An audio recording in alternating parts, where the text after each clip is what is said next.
चुड़ैल की सुहाग रात। कृष्णानगर नाम के एक गांव में एक चुड़ैल का साया था जो शादी वाले दिन पहुंचकर किसी भी दूल्हे को अपने साथ उठाकर ले जाती थी। किसी को नहीं पता था कि वो चुड़ैल कहां से आती थी और कहां को जाती थी।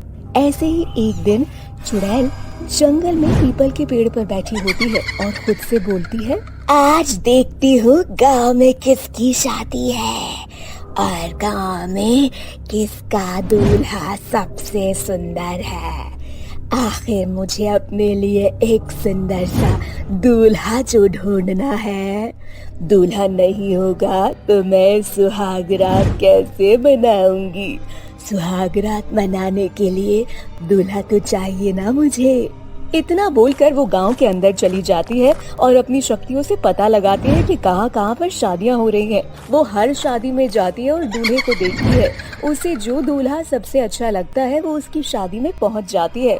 चुड़ैल को देखकर सभी गांव वाले डर जाते हैं और पंडित उल्टे मंत्र पढ़ने लगता है। ये सब देखकर चुड़ैल बहुत हंसती है और बोलती है, क्यों पंडित, मुझ जैसी खूबसूरत दुल्हन को देखकर तू अपने मंत्र भूल गया क्या, जो अपने सारे मंत्र उल्टे पढ़ने लगा। तू अपने मंत्रों को सीधा कर, मैं अपने दूल्हे को लेकर यहाँ से जा रही हूँ।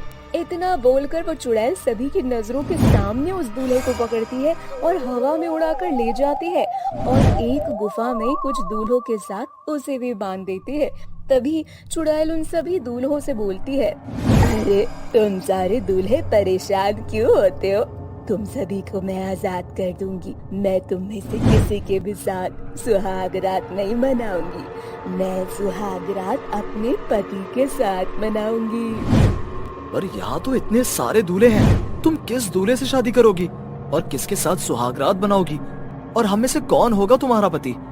अरे भाई, चुड़ैल भी सुहागरात बनाती है। हे भगवान, अब तू ही हमारी रक्षा कर। न जाने ये चुड़ैल हम में से किसके साथ सुहागरात बनाएगी और किसको तुम्हारे पास भेजेगी।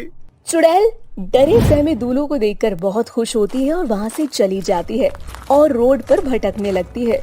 तभी गाड़ी में सुरेश नाम का एक व्यक्ति अपनी बीवी मधु के साथ कहीं जा रहा होता है। उन दोनों की अभी नई नई शादी हुई थी।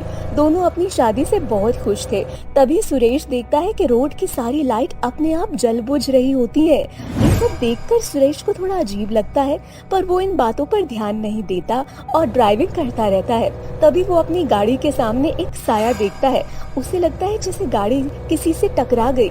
सुरेश तुरंत गाड़ी रोकता है और गाड़ी से उतरकर गाड़ी के नीचे देखने लगता है, परंतु उसे कोई दिखाई नहीं देता। इसके बाद मधु भी गाड़ी से उतरती है। सुरेश से बोलती है, क्या हुआ सुरेश, तुम इतने डरे हुए क्यों हो? तुमने सुनसान रास्ते पर गाड़ी क्यों रोकी और गाड़ी के नीचे बार बार क्या देख रहे हो? क्या हुआ, मुझे बताओ। मधु, मैंने किसी का साया देखा था। मुझे ऐसा लगा जैसे मेरी गाड़ी के नीचे कोई आया हुआ है, पर यहाँ कोई नहीं है। लगता है ये मेरा वहम था। खैर, बहुत रात हो चुकी है, अब हमें जल्दी से चलना चाहिए। इतना बोलकर वो दोनों गाड़ी में बैठ जाते हैं। सुरेश जैसे ही गाड़ी स्टार्ट करने लगता है तभी उसकी विंडो पर एक दुल्हन आती है और उसकी गाड़ी की विंडो को जोर जोर से पीटने लगती है। मधु और सुरेश बहुत ज्यादा डर जाते हैं। दुल्हन सुरेश से बोलती है, सर मेरी मदद कीजिए, मेरे पति का एक्सीडेंट हो चुका है। आज ही हम दोनों की शादी हुई थी। मैं अपने पति के साथ अपने ससुराल जा रही थी। मेरे पति को ऐसा लगा जैसे उन्होंने किसी को देखा। उसके बाद उन्होंने एकदम से अपनी गाड़ी रोकी, पर गाड़ी का ब्रेक फेल हो गया था और हमारी गाड़ी जंगल के अंदर एक पेड़ से टकरा गई। मेरे पति बहुत घायल है, मेरे साथ जल्दी से चलिए, उन्हें हॉस्पिटल लेकर जाना होगा। सुरेश और मधु उसकी बात पर यकीन कर लेते हैं और वो दोनों उसकी मदद के लिए उसके साथ जाते हैं, जहाँ वो देखते हैं कि वहाँ उसके पति की लाश ना होकर एक कंकाल रखा हुआ है। कंकाल को देखकर मधु दुल्हन से बोलती है, तुमने तो कहा था कि तुम्हारे पति घायल है, पर ये तो किसी का कंकाल है। मधु के बोलते ही दुल्हन चुड़ैल में बदल जाती है। दुल्हन का असली रूप देखकर मधु हैरान हो जाती है और जोर से हंसते हुए वो बोलती है, ये मेरे पति का कंकाल है। कल अमावस्या की रात है। 6 महीने बाद अपने पति के कंकाल में जान भरूंगी। तेरे पति और बाकी दूल्हों को मार के अपने पति को एक बार फिर से जिंदा करूंगी और हम दोनों की जो अधूरी ख्वाहिशें रह गई थी सुहाग रात की, वो कल पूरी होंगी। इतना बोलते ही और उसे भी बाकी दूल्हों के साथ गुफा में कैद कर देती है। अब मधु को कुछ समझ नहीं आता और वो भागते हुए अपने घर की ओर जाती है। तभी रास्ते में उसकी टक्कर एक बाबा से होती है। बाबा मधु को परेशान और डरा हुआ देख उसके सर पर हाथ रखते हैं और मधु के साथ हुई सारी घटना के बारे में बाबा को पता चल जाता है, जिसके बाद बाबा मधु से बोलते हैं, बेटा, तुम्हारे साथ जो भी घटना हुई है मुझे उसके बारे में पता चल चुका है। वो चुड़ैल अतृप्त है जो अपने पति को जिंदा करना चाहती है और अपनी अधूरी ख्वाहिशों को पूरा करना चाहती है। शादी वाले दिन ही उसकी और उसके पति की एक कार एक्सीडेंट में मौत हो गई थी और उन दोनों की सुहागरात की ख्वाहिश ही रह गई थी। इसलिए 6 महीने से वो दूल्हों को पकड़कर अपने साथ गुफा में कैद करके रखती है ताकि आने वाली अमावस्या की रात वो सभी दूल्हों को मारकर अपने पति को जिंदा कर सके। बाबा मैं क्या करूं, मुझे कुछ समझ नहीं आ रहा। मैं अपने पति को कैसे बचाऊं? आप तो काफी ज्ञानी लग रहे, आप ही कुछ करिए ना।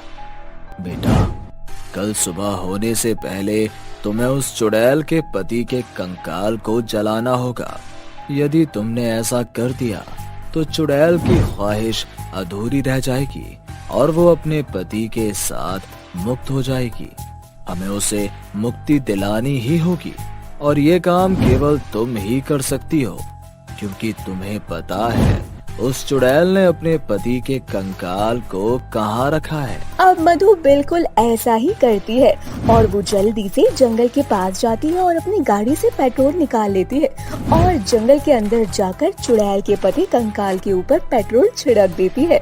मधु जैसे ही आग लगाने जाती है वहाँ चुड़ैल आ जाती है। मधु को रोकने के लिए वो आगे बढ़ती है पर मधु कंकाल में आग लगा देती है, जिसके बाद चुड़ैल अपने पति के कंकाल के साथ जल जाती है और हमेशा के लिए इस दुनिया से मुक्त हो जाती है। साथ ही उसने जितने भी दूल्हों को पकड़ा था वो सभी आजाद हो जाते हैं। वहीं मधु अपने पति के साथ एक खुशहाल जिंदगी जीने लगती है। तो दोस्तों ये थी हमारी आज की वीडियो। हमारी वीडियो आपको कैसी लगी हमें कमेंट करके जरूर अपना जवाब बताएं और ऐसे ही मजेदार कहानियों को देखने के लिए हमारे चैनल को सब्सक्राइब जरूर करें। और हाँ दोस्तों, हमारी अच्छी अच्छी कहानियों को अपने दोस्तों के साथ जरूर शेयर करें ताकि उन्हें भी ऐसी कहानियों को एंजॉय करने का मौका मिल सके।